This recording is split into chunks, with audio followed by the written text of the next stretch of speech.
Alcoholics, we make it look easy. Trap House.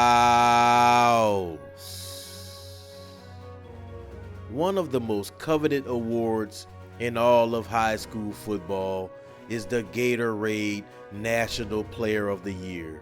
Here in the Trap, we're going to take a real close look at the last three recipients of such a valued, coveted award amongst young prep players on the gridiron. From the year 2023 on down, 3 young studs have acquired the award. But where are they now? How is their future shaping out? How are they handling the matriculation process? Let's get the proceedings proceeding. Make sure you hit that like button, player. Lagway in trouble. So tough to take down. Spins out of the sack. Throws on the run. First down. 2023 winner, DJ Lagway, quarterback. I tell you, man, DJ Lagway was a highly touted prop prospect even before tossing for 58 tutties during his senior high school campaign. After a highly competitive and, dare I say, lucrative recruiting push from USC and in-state program Texas A&M, Lagway decided to take his dynamic quarterback ability to Gainesville, Florida in an effort to rekindle the Gators football program's flame. The plan was for Lagway to sit, mature, and learn. A sort of crawl, walk, run matriculation process. But as the homie 3K would say, you can plan a pretty picnic, but you can't predict the weather. You can't predict the weather. Incumbent starting quarterback Graham Mertz took a brutal hit that led to Lagway's debut for the Gator faithful against a hungry Miami Hurricane defense. Hungry to start off the season, as to which the Gators were pummeled in a 41-17 beatdown. Lagway's debut produced him going 3 for 6 for 31 yards and a pick as he finished the final 3 possessions of a game that was already lost long before DJ took the reins of the offense. But there were flashes of future success to come. He had a nice 20-yard scamper against that Miami defense where he got outside the pocket, used his mobility. The kid can scoot. Fast forward to mid-October, where DJ again found himself having to lead the team after Graham Mertz's collegiate career was ended by a nasty ACL tear. But DJ's true coming out party would take place weeks later as the Gators hosted the LSU Tigers. This is where he really showed up and showed out. Sure, he had a win versus a scrappy Kentucky team, then he had a hamstring injury versus Georgia, as to which the Gators were actually cooking up until the point where DJ went down in the second quarter with a hammy injury. But they had a 10-3 lead over the Dogs in the second quarter prior to DJ getting hurt.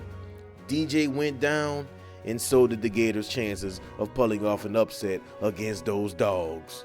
So the stage was set in the swamp, hosting the Bayou Bengals. Florida needs to win 2 of its last 3 to make a bowl game. Now, although his numbers were far from gaudy, going 13 for 26, it's the moxie that he showed, leading the Gators to such an important win against a conference foe while still dealing with that nagging hamstring issue.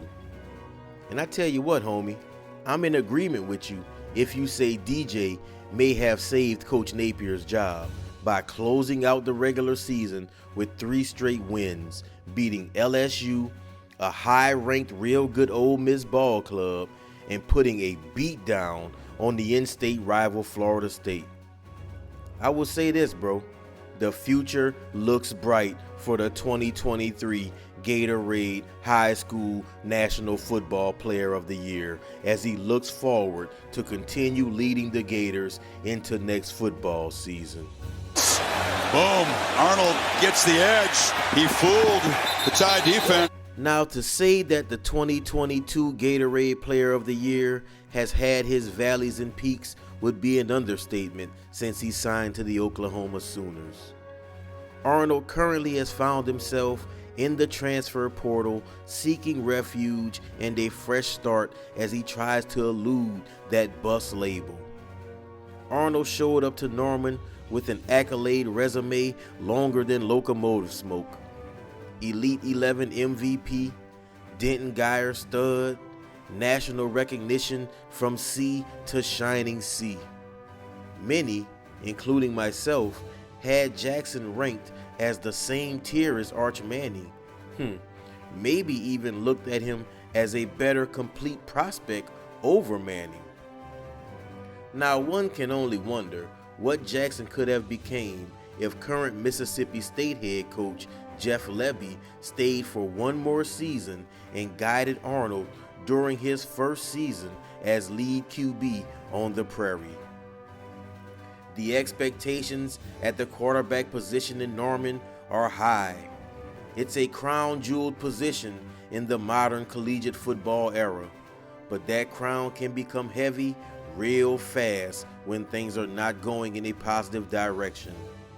Under Lebby, your boy Big Trap thinks Arnold's tenure at Norman would have fared much better than what was displayed this season.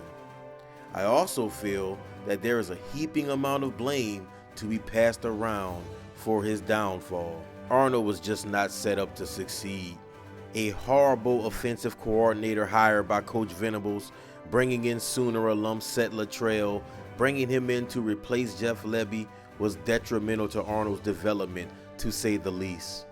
The entire season, the Sooners swam deep into an ocean of offensive uncertainty, combined with an offensive line that couldn't overcome injuries and lackluster play. Jackson Arnold came to Norman with the reputation of a pro-ready, pro-style quarterback that can be mobile when need be, but he relied on a big arm and a fetish for the deep ball. Somewhere leading into the season, Jackson seemed to have just lost his deep ball confidence and had become more reliant on his legs than playing the position from the neck up and trusting his eyes and arm. Arnold's shining moment was an upset win at home versus an Alabama team that was slap dead in the thick of the playoff hunt. That night, the stars aligned. The Sooners' offensive line decided to play physical as Jackson gashed the Crimson Tide repeatedly with quarterback design runs. Homie was looking like Thomas Lott out there. Kids at home, do your homework on Thomas Lott. One can only hope Arnold links up with a proper offensive coordinator and is able to recalibrate, get his collegiate career back on track, man. Because the kid has talent. It's all mental right now when it comes to Jackson Arnold. Where he will land, many saying he may link back up with Jeff Lebby at Mississippi State. As we continue on. Allen with the handoff again, and this time, Singleton! Nick the Quick! Now this kid right here, 2021 Gatorade Player of the Year, Nicholas Singleton, he has been a stud for the Nittany Lions ever since he stepped on campus at Happy Valley. Boy just totes the lumber, man, amassing over 130 carries in each of his 3 seasons, totaling over 2,600 yards and almost 30 touchdowns on the ground, with another 6, 7, or 8 in the air. The Shillington, PA native decided to keep it in state and play for Penn State, and that decision has clearly paid off for not only Nick, but for James Franklin in the Penn State program as well. 131 carries this season with a 6.4 average per tote. Nick was able to help lead his team to a college football playoff berth this year, something that Penn State has been yearning for. And I tell you what, man, Singleton is a complete 3-down back that will definitely be playing on Sundays. Great burst, soft hands, and just a flat-out dog, man. So it's easy to see why he was the 2021 National Gatorade Player of the Year. Hey, big salute if you made it this far to the end of the video. Make sure you hit the like button. We're gonna do some more of these countdowns as the season culminates, bro. But hey, you know what it is with Big Trap. I know I went a little hard on my homie Jackson Arnold, but you know what it is, bro. It's always Big Boomer, not the little. May God bless you. May He keep you. Trap House. Who do you think will be this year's 2024 Gatorade National Player of the Year? Salute. Let me know in the comment section.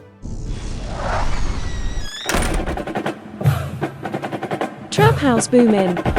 Oh, you boys, they my brothers, they my friends. Boomer Sooner.